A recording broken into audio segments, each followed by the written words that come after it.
Bryant Street Publishing presents Warden of Magic, Tome Warden's Story 1 by Anna J. Stewart. Read for you by Brook Hayden. Not another bookstore.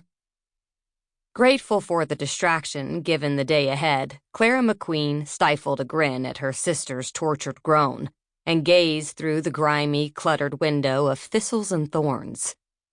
It was only one of a dozen bookstores they'd come across since their arrival in Scotland 3 days before. The store had seen better days, with its crooked overhanging sign and rusted door handle. The crisp Edinburgh winter air swept over them, and as Clara took a deep breath, she could all but smell the musty old pages and worn leather covers waiting inside. She tightened the plaid scarf around her neck and rocked back on her heels, determined to explore despite the snow that caked the sidewalks and continued to fall. "Give me 5 minutes, Nellie." Clara glanced down the street where their oldest sister had surrendered to her caffeine addiction on her way to pick up their rental car from the agency. "It'll take you 5 minutes to stop looking in the window." At Nellie's perfectly arched brow, Clara laughed. "Okay, a half hour. Stall Amber for me, and I promise I won't say a word when you find another castle to tour." "Hey!" Nellie's green eyes sparkled like emeralds under a spotlight.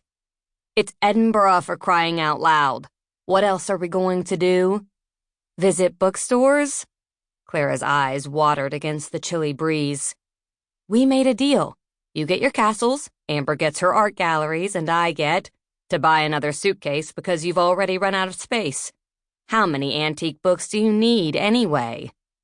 Nellie let out an overly dramatic sigh and whipped her red curls out of her face. "Vacations are supposed to get you away from work. Don't you see enough books in that library of yours?" "I don't know, Professor." Clara fluttered her lashes.